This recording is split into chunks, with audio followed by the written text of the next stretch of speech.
भाई ढंग से इतने सारे लोग हैं और एक राजा यहाँ आकर के तपस्या किया, योगी बन गया हो, उस धरती को नमन जो सिंची हुई धरती है, इसके आशीर्वाद में हम लोग बैठे हुए हैं। तो ऐसे थोड़ा सा जयकारा लगाओगे तो बाबा का आशीर्वाद पूरा नहीं रहेगा। तो एक बार पुनः बोला भर्तृ बाबा की जय हो। आपकी बार जरूर बाबा के तक हमारा जो आशीर्वाद है मिलेगा, जिस उद्देश्य के लिए हम लोग आए। देखिए, बहुत सारे पूर्व वक्ताओं ने आपको बहुत अच्छी अच्छी जानकारी दी है। मैं तो केवल 5-7 मिनट में जो काम हम यहाँ पर आए हैं, जिस चीज के लिए आए हैं, उसको केवल समझाने का काम करूंगा कि हम लोग आखिरकार आए क्यों हैं, आज के बाद हमें करना क्या है, क्या करें हम लोग आए क्यों, उसका उद्देश्य क्या है। देखिए, देश में 80 साल लगभग हमारे को आजाद हुए हो गए। जिस तरह का भेदभाव सरकारें कर रही हैं, शायद अंग्रेज भी अगर होते, अगर अंग्रेज ठीक है, अंग्रेजों का शासन खराब था लेकिन इतना खराब नहीं था, अगर वो भी होते तो इतना बड़ा भेदभाव हमारे साथ नहीं करते। कई बार आप लोगों को, क्योंकि ज्यादातर लोग हमारे अनपढ़ हैं, समझते नहीं है, मैं थोड़ा सा मोटा सा आपको तौर तरीका बताता हूँ। आरक्षण एक केवल पढ़ाई हमारी नौकरी का आधार नहीं है। आरक्षण का मतलब है, जैसे कोई ट्रेन में आप लोग जा रहे हैं, टिकट आपका पहले से बुक है, तो आपकी सीट पर चाहे 1000 आदमी हो, आपकी सीट पर कोई बैठ नहीं सकता। बिल्कुल जैसे सीट फिक्स हो जाती है, वैसे ही नौकरियों में सीट फिक्स कर रखा है। राजनीतिक आरक्षण अपने राजस्थान में 200 एमएलए बनते हैं, 200। जी ने बताया कि हमारे जो 2 बंधु आ रहे थे वो हमारे डीएनटी के लिए शहादत के रूप में बलिदान हो गए। तो आप सभी को अपने यथास्थान जहां खड़े हो, आंख बंद करके उनकी गोरखनाथ जी से, अपने ईश्वर से, इस देव से ये प्रार्थना करनी है कि हे ईश्वर उनकी आत्मा को शांति दे। मैं आपको बोलूंगा स्टार्ट, तो आप स्टार्ट हो जाना, शुरू हो जाना ना, आंख बंद करके शुरू।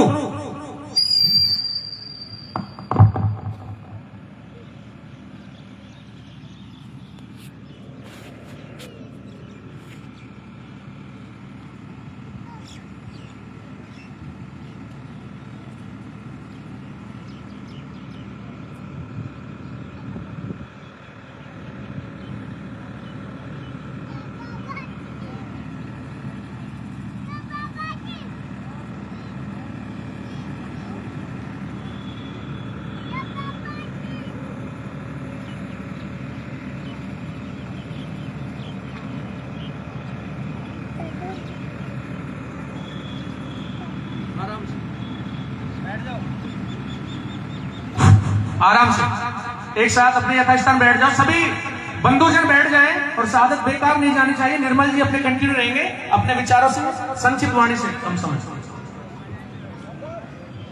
मैं सभी बंधुओं को केवल एक ही मूल मंत्र पर काम करने का आह्वान करता हूं कि आप सभी संगठन की ताकत को पहचानें और संगठन के साथ काम करें, लेकिन साथ ही साथ संगठन के साथ काम करने के साथ धैर्य भी रखें, क्योंकि कोई भी चीज है बड़ी आसानी से प्राप्त नहीं होती, उसके लिए बहुत धैर्य की आवश्यकता है। संगठन, संगठन शब्द का अगर आप संधि विच्छेद करेंगे तो संगठन ठन, यानी जो साथ मिलकर के ठान ले वही संगठन कहलाता है। तो आज हम सभी को, संगठनों को मिलकर के, डीएनटी समुदाय में जितनी भी जातियां आती है या नाथ समाज है, मैं उससे निवेदन करता हूं कि आप सभी साथ मिलकर के ठान ले कि हमको आगे बढ़ना है। पूर्व वक्ताओं ने बहुत अच्छा बता चुके हैं और बता दिया है। मैं तो केवल इतना ही कहूंगा कि समाज को आगे बढ़ाने के लिए हमको संगठन की आवश्यकता है, और संगठन एक छोटे से गांव से लेकर के जिला, तहसील और प्रदेश स्तर पर हमारा संगठन बना हुआ है। उसकी ताकत को मजबूत करें और समाज की आवाज को बुलंद करें। जैसे कि प्रत्येक गांव में कुछ न कुछ समस्याएं रहती है, आगामी जो पंचायत चुनाव आ रहे हैं, अपनी समस्याओं को चिन्हित करके उन जनप्रतिनिधियों के समक्ष रखें और अपनी मांगे पूरी करवाने के लिए उन पर दबाव बनाएं।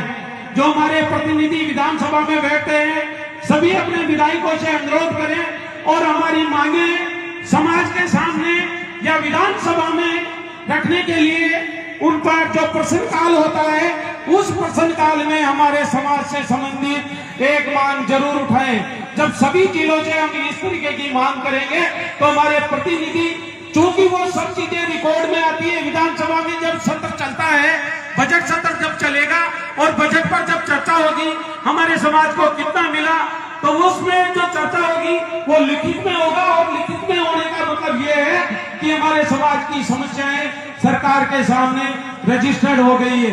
आज नहीं तो कल उन पर विचार करना ही पड़ेगा सरकार को। और भविष्य में मैं आप सबसे आह्वान करूंगा कि जब भी समाज को या डीएनटी समुदाय को आप लोगों की जरूरत पड़े तो इसी तरीके से संगठित रहें और एक आवाज पर, अपने मन की आवाज पर कोई आह्वान करने की जरूरत न पड़े और सब विवेक से समाज के साथ संगठित रहें और साथ लगे। चूंकि कई वक्ताओं को बोलना है और समय की कमी है, इस वजह से इसी के साथ मैं अपने शब्दों को विराम देता हूं।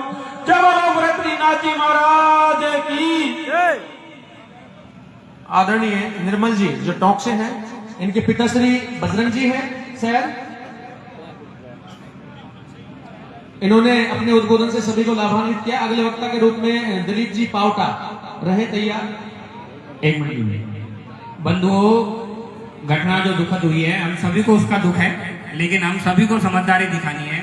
अभी ऐसी स्थिति नहीं है, पूरे राज्य भर से समाज बंधु आए हैं कि अपन जिस उद्देश्य के लिए उनको यहाँ पे बुलाया है उसको खत्म करके अपन दूसरे उसमें उलझ जाएं। वहां पे कुछ लोग गए हुए हैं, वो काम भी हो रहा है और जिस काम के लिए हम आए, दोनों काम अगर साथ साथ चलेंगे तो समाज का किसी तरीके का कोई नुकसान नहीं होगा।